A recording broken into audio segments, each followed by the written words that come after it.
नमस्कार, मैं डॉक्टर गिरीश लाले new Delhi centre for site Bhopal के सेंटर में एक सीनियर ऑफ्थेल्मोलॉजिस्ट के रूप में कार्यरत हूँ। मोतियाबिंद अपने आँख में एक नेचुरल लेंस होता है जो कि हम कोई भी चीज़ देखते हैं उसकी एक फोकस्ड इमेज अपने रेटिना पे या पर्दे पे बनाता है। वो ये लेंस जो है ये उम्र के साथ में धीरे धीरे धुंधला होने लगता है।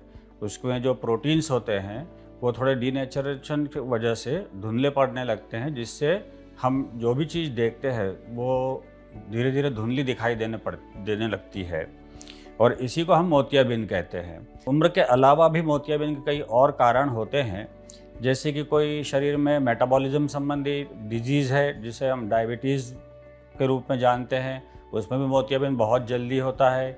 किसी को जन्मजात मोतियाबिंद हो सकता है या किसी को चोट लगने के कारण भी मोतियाबिंद होता है।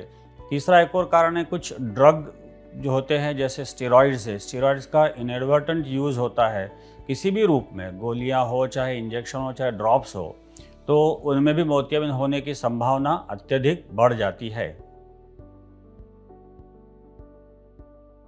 मोतियाबिंद के लक्षण में सबसे प्रमुख रूप से जो होता है वो धुंधलापन दिखाई देना है।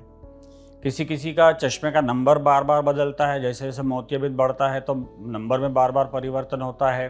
किसी को कोई कलर रंग देखने में दिक्कतें आती है या कलर विजन जो है वो डिफेक्टिव होने लगता है। किसी किसी को जो उजाला सामने से लाइट्स जो आँखों में पड़ती है उसमें भी कई प्रकार की दिक्कतें, जैसे ग्लेयर होना या दिन में सूरज की रोशनी में देखने में दिक्कत आना, ये कॉमन लक्षण जो है मोतियाबिंद के बीमारी में होने लगते हैं।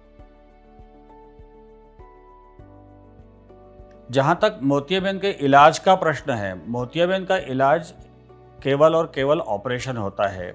मोतियाबिंद की अगर हम सर्जरी की बात करें तो मोतियाबिंद की सर्जरी में कई प्रकार होते हैं, जैसे बड़े चीरे वाली ऑपरेशन जो पुराने समय में हुआ करते थे।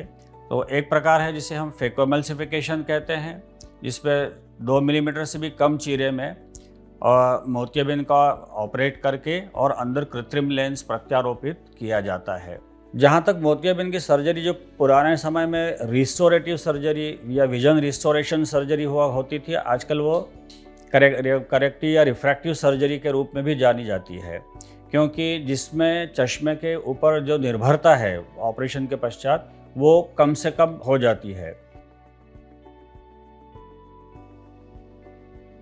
इसमें जो लेंस हम यूज़ करते हैं वो कई प्रकार के हैं। मोनोफोकल लेंस जो यूज़ करते हैं उसमें दूर की दृष्टि जो है वो बिना चश्मे के बहुत ही अच्छी हो जाती है, परंतु मरीज को पढ़ते समय या निकट दृष्टि के लिए या इवन कंप्यूटर पे काम करते समय चश्मे के ऊपर निर्भर होना पड़ता है।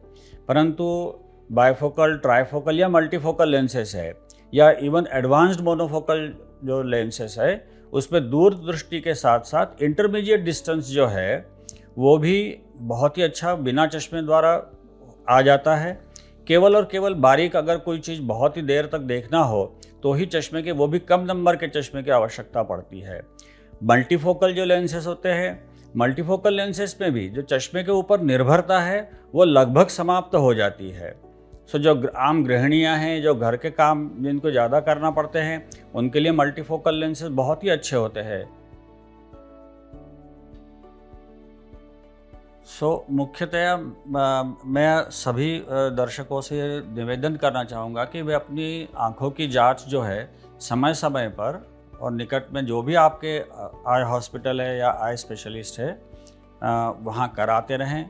अपनी सेहत का पूर्ण ध्यान रखें। अगर आपको कोई बीमारी है, साथ में डायबिटीज़ है, ब्लड प्रेशर है और उससे जो आँखों में होने वाली संभावित खतरे हैं उसके बारे में आप बराबर जानकारी भी लेते रहें और जो भी आपके चिकित्सक आपको सलाह देते हैं उसका आप पूर्णतया अनुपालन करें।